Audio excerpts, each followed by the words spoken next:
Hello, welcome to a special recommendations for my Otaku Spouse side story, or Toku Otafu Susume Gaiden. I'm Wes. And I'm Jen.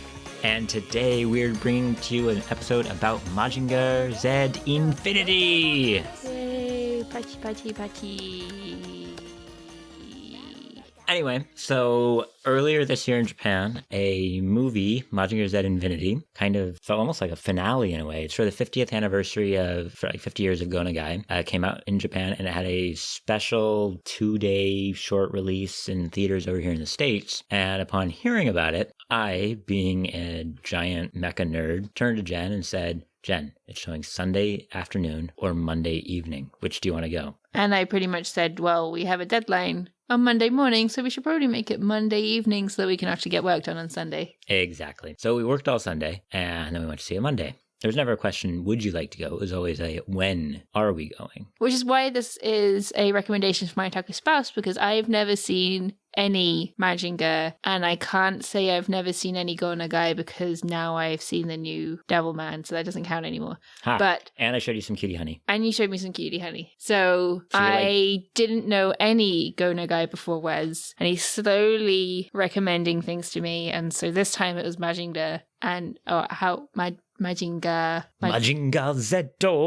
Yes. So that's what I went to see. It was great. I have watched, read, played video games of a lot of the Mazinger series. He shows up in almost every one of the Super Robot War games. And a piece of trivia before the movie said every Super Robot Wars, but I don't think he shows up in the one with only original creations. So I'm going to have to double check that so I can be like, ha, you're wrong, suckers. Anyway, one of the things that, I know people commonly say about old manga, actually even modern ones, but a lot of old anime and manga creators like Leiji Matsumoto or, what's his name? Guy who wrote Tetsuo Adam. Osamu Tezuka, is that they had kind of a same face thing. And now for Tezuka, it was specific. He was just putting the same characters into different things. And with Go Nagai, he'd kind of retell stories a lot. So he'd take characters that were very similar to old characters and retell stories. So it wasn't always the same face type thing, but there would be a lot of similarities. Sometimes knowing where to start with Go Nagai series can be difficult. For instance, Jen, you're just mentioning the Devilman Crybaby that just came out. Yep.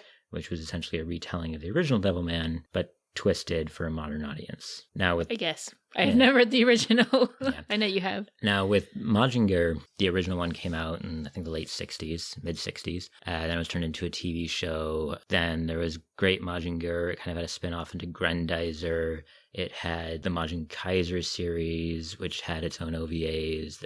That had a spin-off into Majin Kaiser's Skull. In book form, there was Mazinger Angels. There's Majin, what was it? Robot Girl Z, which came out a couple years ago, which was spoofs based off of it. And so when you're looking at the new movie, which is kind of done as an anniversary special, it's interesting to figure out where it's going to go. They did something similar with Lupin a few years back for Lupin, one of the Lupin anniversaries, Lupin Green vs. Red, where they just took all the Lupins and kind of mixed it into one universe so that everything and nothing was canon. And so you're kind of walking into this going, are they going to do something similar, or what is this? And for a Mazinger fan, what really stood out to me was that they kept it very pure. Pretty much, they had the original Mazinger series in the 60s. They had a 10-year time skip, and you got Mazinger Infinity. So while they'll kind of pay homage to other things, for instance, if you have a favorite mechanized beast, it's probably in this movie somewhere. They didn't hold themselves responsible for trying to tie all those loose ends together. Now, that was coming at it from someone who had known a lot of the Mazinger backstory. Jen is someone who as you said, knew nothing about Mazinger at all. Absolutely nothing. They did a little bit at the very beginning where they kind of did a montage showing the original story a little bit and this and that. Did you find yourself to be completely lost, or what did you think as a complete newbie to the series? I wasn't completely lost because it was a simple story and it was very self-explanatory about what happened. They didn't really need to explain that much because it was definitely a kid's film. Yeah, that's kind of what Mazinger always was, which is strange when you look at some of the spin-offs, because Majin Kaiser's Skull was not a kid's film or a kid's show. Yeah, but actually, even then, this film had some very not childish themes to it. But then again, it's Japan, so I can't really comment on those too much. But no, I wasn't lost, and I was surprised at how much I enjoyed it. I enjoyed it a lot more than I thought I would when you were like, "Hey, Jen, I'm going to drag you to see this show about mechs." Giant robots are best, Jen. They're They're pretty good, I guess. So one of the things that, while rewatching this, that I found really interesting is when Gurren Lagann came out, and that was over 10 years ago now. Yeah. Gurren Lagann was kind of touted to be a love letter to a bunch of old Super Robot anime. That's probably the only big super robot anime that I've seen and that I really enjoyed was Gurren Lagann. Do you think you could see some of the ties between like what was happening? Yeah, I could see like, in Gurren Lagann they obviously got the sunglasses on the front of the robot from Mazinga. Yeah. That was clear. And the fact that he like used it as a boomerang a couple of times was like, they do that in Gurren Lagann as well. I can see where Gurren Lagann probably got that from this as well. Yeah, you don't get as much of like the whole Gattai thing from Gurren Lagann that you do in this. I mean, you get a bit of it with the Scrander and there all wasn't that, really that much.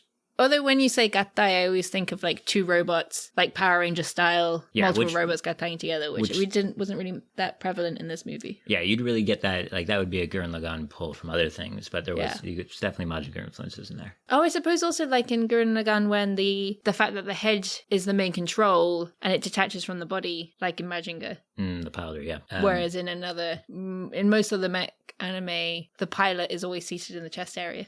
True.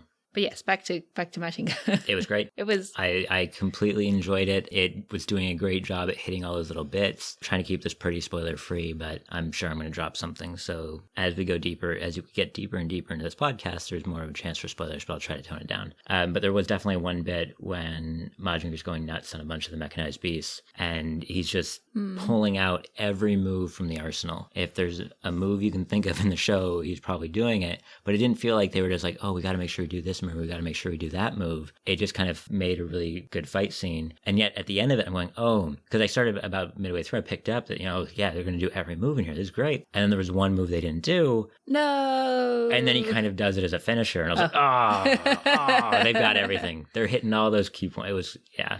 Actually, I thought the fighting scenes, there were more than one fighting scene. I thought the fighting scenes were really, really, really well done. They were really nice and smooth. The CG, I'm not a fan of CG, but the CG in this was really smooth. It was really well choreographed. And even though I'm not an original fan, I don't have any of the nostalgia factor watching this. I was like, at the end of the fight scenes, I was like, yeah, kind of feeling, which is what you want from a film with action in it. Yeah, it definitely keeps up that whole hot-blooded feeling. And when you talk about your hot-blooded heroes, Kabuto Koji's right up there on the top of it. And so it's back in fine form. It was, speaking on the CG of it, so all the mechanized beasts, all the robots are done in CG, and they did a great job at updating them. They really did, yeah. I mean, there's a little action figure you see of Mazinger. Yes. And that's what he looked like in the original cartoon. Because I've seen pictures of Mazinga, I just haven't seen it. So I know what the original looks like from passing, because it's a staple for anime. It's kind of famous. But they went through and they made it look more mechanical. They added a bunch of panel lines, they added servos, all those types of things. But it was still very clearly what they are. Even when you came to the joke ones, when Boss Borat shows up. That was a joke one? Yeah, Boss Borat, the one who head kept falling off and he kept kicking soccer balls as at in things. a jokey character, not a joke on the robots themselves. Oh, no. Yeah. Even that one they did a bit of an update for, and they still kept the style and feel of it really well. I also thought actually the background scenes were really, really nicely done. They had a lot of detail. It was very nicely colored. It kind of felt not to the same level of Your Name or Garden of Words. Yeah, that guy's a little bit crazy though when he does. Yeah, but when he does backgrounds. But it was very pretty. It wasn't like a regular anime. You could tell they upped the budget. But because all the characters themselves were animated, there were a couple of scenes where they just didn't put as much effort in and it just kind of looked like a regular anime. There was one scene that I'm sure you're thinking of, or at least because I heard you titter beside me and I kind of laughed at it myself when Sayaka walks onto the deck of the ship. Yeah, there were a couple of scenes like that one. Okay, yeah, I just remember that because you started kind of snickering beside me and I was like, yeah, that was pretty badly done. But or when Sayaka's talking to one of the new characters in the movie called Lisa, their faces are really weirdly proportioned. Not in an anime kind of way, but it's looked different from the rest of the scenes. But those were few and far between. Everything else was very well done. Speaking of some strange animation and characters specifically, that was a weird thing that I know we both noticed. So they bring back Shiro, of course, and when of course. I know who's that. So they brought back a lot of the character. I think they brought back all the main characters you can think of, which was great to see him again, except for one who I need to do some research on. But the first scene when Shiro shows up, he's riding in a train with June, and he was drawn really androgynously. Yeah. Like, really androgynously. And it was kind of off-putting. As somebody who doesn't know these characters, when I saw it, I was like, oh, they've got a lesbian couple in here. Great. And then he started talking. I was like, oh, never mind. That's a guy. Yeah, and it was just like for the first bit where Shiro shows up, he's talking with June, he gets to the Photon Laboratory, he meets up with and talks to Sayaka and Koji and is happy to see everyone. And that whole scene, Shiro was drawn really androgynously. And then past that scene, I don't know if there was like, oh, so we screwed that up. Let's make sure we don't do it again. Or maybe they just had a slightly different artist. Maybe, yeah, doing the keyframes for there or something. Yeah. Or maybe that's just the look that they decided to go for his civvy outfit. I guess, yeah. Well, it wasn't even like the clothes. It was just the facial shape. Yeah. It looked like he had eyeliner. Yeah, how the eyelashes were really overdone, and then the facial shape had much more of a feminine point to it. I don't know, that was probably the weirdest bit of animation I thought in the whole thing. I wouldn't say it was the weirdest one, but it was a surprise when he started talking and his voice is really deep. Okay, what was the weirdest one? Oh, like I said, where there were just some points where they got a little lazy with the animation. Oh, that's right, and I just remembered why I giggled at the scene where she walks in is because she doesn't walk. It was almost like they had the picture of her and they just kind of shuffled it forward slightly. The legs moved a little bit, not enough for how much she was walking, but yeah, it was kind of a mini like tick tick tick tick tick. Yeah, I was like, what the hell was that? So being a show that never had as large of a following in America, definitely had some bigger followings. Well, I know Grandizer is huge over in France or Italy or something, which was, as I said earlier, a spinoff. Oh, right. Unfortunately, I don't know if it was a lack of taste or what, but Mazinger never had the hugest burst over here. We were lucky that they decided to bring this over, but it was subtitled only. There was no dubbed option. Sometimes with these short road shows, they do give dubbed options for people, which can sometimes increase people willing to go watch it. Theater was unfortunately pretty empty. It was pretty empty, but there was still... I actually think there was like less than 20 people in there. Yeah. There were some kids behind us, but I didn't look to see how far, but a few rows behind us who kept laughing and cheering at the appropriate bit, so that was fun. Yeah, that was pretty cute. I think their parents might have brought them. I think they were the only kids. The rest of them were all adults. Yeah. Probably the parents were old fans of Mazinger and bring the kids along to see it. But that's how it was the first time I went to see Dragon Ball Battle of the Gods came out. And actually, Jen and I went to see that opening day in Japan by accident. And it was pretty similar there, where it was older adults and their children and a couple of kids. Yeah. I love that one because I also have not really seen Dragon Ball at all, apart from Kami Bikami. Yeah. And that's because, as Wes said, we saw it by accident on opening day, much to Stacey, who co-hosts Fujoshi Trash with me, because she is a huge Dragon Ball fan. So I love to bring this up every single time it comes out. Yeah. Stacey's not the biggest fan of that, but maybe she should have seen it with us. Oh, wait, she wasn't there. Anyway, back to kind of where I was leading, though. They did a really good job with the subtitles, I thought. Yes. The translation was really well done. Really, really good. I kind of want to find out who translated it and be like, hey, I really like the translation you did on this movie. So there was an opening bit I mentioned before, the scene when June and Shiro meet up with Sayaka and Koji, and they've got this new character Lisa with them. And Lisa is kind of this old Mycenaean robot who shows up, and she's imprinted in a way on Koji, and so she keeps referring to him as Goshijin-sama or Goshijin, which means master, but in Japanese it also means husband, which, as you can imagine, Sayaka's not exactly happy about. But we don't really have a word with that double meaning in English, so they had to dance around that for this opening conversation where it comes up. And they completely they changed the meaning of what's being said because we don't have that word. But they kept the feeling in a really well done way. Yeah, I noticed that too. Yeah, so when that first conversation started coming up, luckily, I mean, we're both somewhat practiced in Japanese. Jen probably more so than I. But we were able to catch kind of the joke that was going on in Japanese with the Goshijin master husband type thing. Well, at the same time, I'm looking at the subtitles and I'm going, wow, they did a good job at maintaining this. Because they brought in a slave-master relationship, and that's what she was kind of hinting at in the subtitles, I remember. Yeah. Other good bits was just changing word choice based on characters. Yes. Like whenever Sayaka or Koji or Dr. Saotome would refer to Jinri, they translated as humanity. Yes, or mankind. Or mankind. No, they said mankind, yeah. And I noticed that as well with Dr. Yeah, when Dr. Hell shows up and he goes up and it says Jinri, they translate it as Homo sapiens. Yes. And for how his character is and how it works, I was like, that's That's well done. Really like that. On the flip side, one thing that I was slightly confused about was they just didn't translate Kikaiju at all. As someone who's never seen the originals, I wondered if maybe that was just because that's the name they gave the giant monsters. Well, I mean, the giant monsters are Kikaiju. Yeah. I mean, is that the name that they gave the giant monsters in previous series when they've translated them into English? From what I remember of most of the translations, and I haven't seen Shin Mazinger that came out in the 2000s yet, so don't hold that against me. I haven't seen all of it, so don't hold that against me. Kikaiju normally was translated into mechanized beasts. Oh, okay. Because it's literally ki, machine, kaiju, giant monster. I wonder if maybe they changed that in the TV series from the 2000s, because that's what they were kind of having it more of a sequel to, this movie. Or is that the impression I got? I was really getting more of a feel that it was just a pull off of the original 60s one. Okay. There were some bits some bits I want to kind of go back and check to see, because there was a giant crater in the side of Mount Fuji, which I distinctly remember happening in Majin Kaiser vs. Great General of Darkness. But that one was in itself a heavy reference to Mazinger vs. Great General of Darkness. So clearly there's nothing Majin Kaiser in this movie, but was the crater still there, or what was going on? So there's bits of it that really, I mean, in a way, it just makes me want to go back and rewatch everything. So well done, director. You've done a great job. You've really lit up that Mazinger fire in me. But yeah, the Kikaiju translation I found interesting just because they've been mechanized beasts in my head for so long as an English fan. And then the other one is when Boss shows up and he pulls out Boss Borat, they just translated that as Boss Robot, even though you can hear them say Boss Borat. I thought they translated to Boss Borat. No, they did say robot, because I remember seeing that in subtitles and immediately going, I could have sworn I saw somewhere it said Borat, and I was like, wait, like that really terrible movie? Oh no, wait, it's the name of that robot. Okay, and then carried on. Well, clearly we'll just have to buy the movie on DVD when it comes out and rewatch it. If they have the same subtitles. Oh.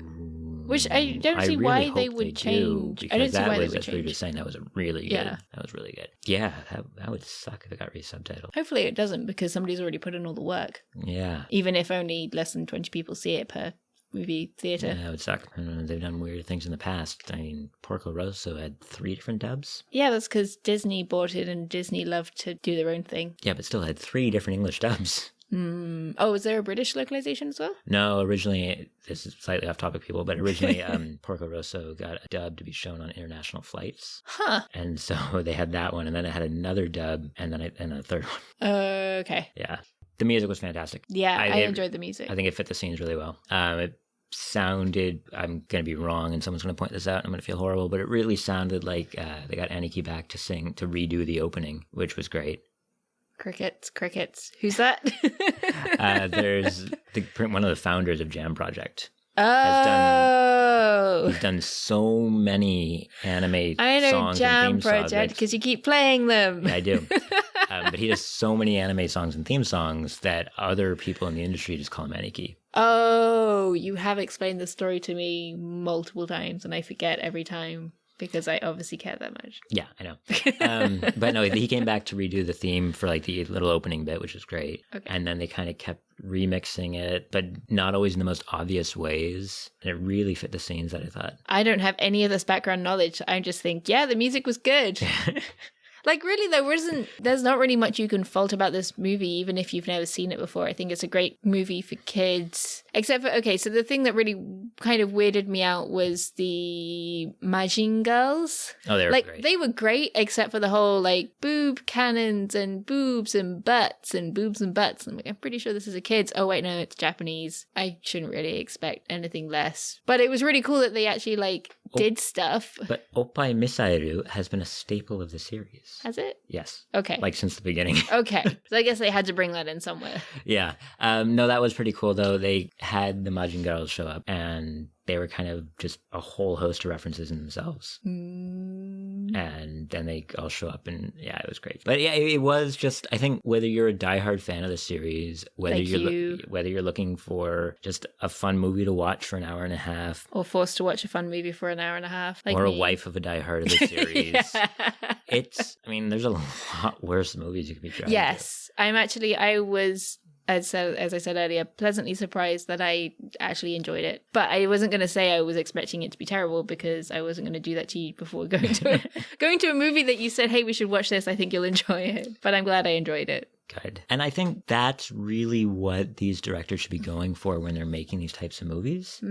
Like Dragon Ball Battle of the Gods. You hadn't seen Dragon Ball before. No. But you still enjoyed it. Yes. Mazinger, you hadn't seen anything before and you enjoyed it. Mm-hmm. Something like I mentioned earlier, Lupin Green vs. Red was an anniversary thing. It was an OVA instead of a theater film. But that's really not a movie that I would show to people who hadn't seen a lot of Lupin because it just doesn't work. Without the knowledge? Without the knowledge. Because that one's just essentially references everywhere. I suppose it's kind of like you showed me Macross Do You Remember Love? Yes. And I did not get that because it was kind of a retelling of the original series, but kind of didn't. Was it a retelling of the original series, or was it a sequel that just didn't give any background knowledge? Yeah, Macross Do You Remember Love was kind of... So it's like the Frontier movies. Yes. But the Frontier movies from Across Frontier just do a lot better job at retelling, condensing the story. Yes. Do You Remember Love really didn't, unless you and knew I was really confused, and you had to explain a lot of it to me. Yeah, unless you knew what was going on, you weren't going to get it. Disclaimer, I did actually show Wes the Macross Frontier movies, and he showed me Do You Remember Love? So I have seen Macross. Well, part of that, though, was when you were showing me the Frontier movies, I just kept drawing references to the original Macross. So I was like, wait, is this going to happen? Is this going to happen? You're like, wait, I thought you hadn't seen these. I'm like, no, but I've seen Macross. Well, I've seen Robotech more than Macross. They have very repeating themes. They do.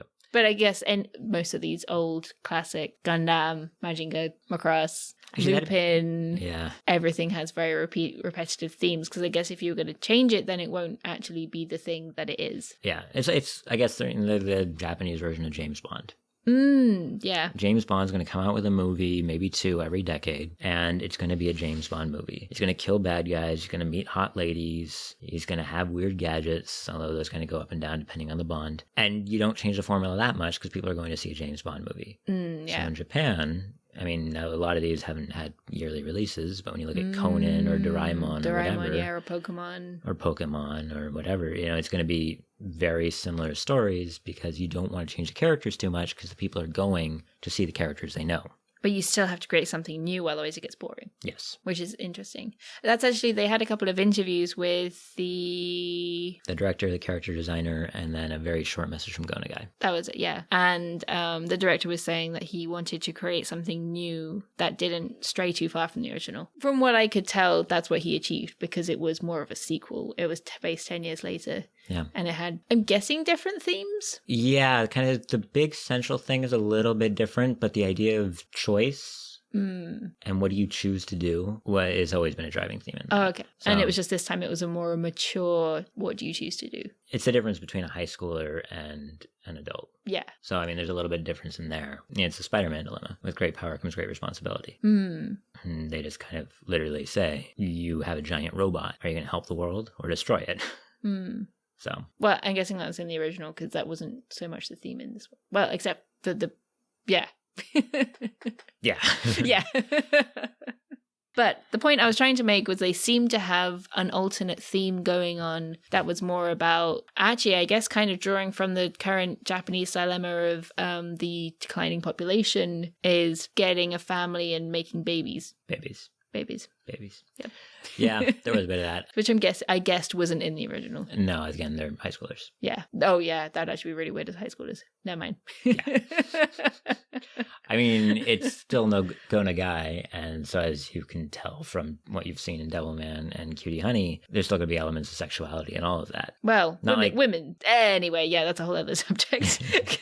But as you said, it was created in the 60s, 70s. True. And it's created by Go Nagai. If I were to westernize Go Nagai, he would be the Frank Miller of Japan. Except for the differences, I like Go Nagai's works, and I don't really care for Frank Miller's, which just lost us a bunch of our audience. Who's Frank Miller? Frank Miller did. We just lost even more. Frank Miller does comic books, and he did Return of the Dark Knight. Yeah, Return of the Caped Crusader. Jeez. And pretty much there's a running gag where it's just this thing, it's a meme online where they're like, hey, Frank Miller, we're going to write about whores. Oh, okay. Yeah. Anyway, Go Nagai's better. Okay. Even when he's writing about whores.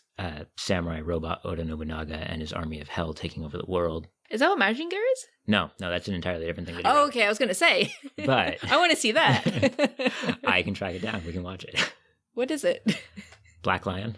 Okay, I've never heard of it. It's great. Anyway, back to pretty much, I guess, the theme of this whole thing is Mazinger Z Infinity was just a lot of fun. It's going to be an hour and a half of, if you're a diehard fan, throwbacks, and if you're not a diehard fan, just excitement. And if you're a diehard fan as well, excitement. It's just, if you have any kids, they'll be excited. Yeah, I mean, I think it'd be a great movie to just sit around and watch and walk out of it feeling like, yeah, giant robots. I love giant robots. To quote an American cartoon, misquote an American cartoon, I dig giant robots. If you don't dig them, you don't swallow? Exactly. So, other than Black Lion, would you be at all interested in seeing any of the other Go Nagai and or Mazinger? The thing is that because we watched Devilman Crybaby recently, I liked Mazinger a lot more than Devilman. Like, this is obviously made for kids, so it was a lot more hopeful and it has a happy ending. Devilman was just depressing as fudge, and I kind of regret watching it, which has lost us even more audience. But that's just me. I don't, like, I'm fine with the sex and the drugs and the murder. I'm not okay with it being depressing AF. So if it's not depressing, yes, I would want to watch more Go Nagai. So if I'm a curator and I properly serve the non-depressing Go Nagai, you're down with watching more of it? Yes. Okay, we've got it on tape. You've all heard this. But that's because you recommend it to me, and I love you, and I would try things that you recommend to me. Okay, we should watch Majin Kaiser. Not Majin Kaiser's Skull, that's getting more into the depressing one again, but Majin Kaiser. Okay. It's fun. And it's short. It's like a 6-episode OVA, and then there's a movie at the end of it. Okay. And I need to finish Cutie Honey as well. We got to finish, read Cutie Honey. Oh, we should and actually... And the new series is coming out. Yeah, so there is a new series of Cutie Honey coming out next season, I believe. Cutie Honey Universe. Next season's going to be busy as well. Maybe it's one after that. I don't know. It's coming up soon. Cutie Honey Universe. So we should finish Read Cutie Honey before that. Yes. Cutie Honey, Flash, all those other ones are fun. They definitely are a product of their time, so they're older and they can feel like that. But we'll definitely watch Read Cutie Honey. We'll give Cutie Honey Universe a go. Cutie Honey is usually, it's fun. I like it. It's good stuff. Honey Fresh.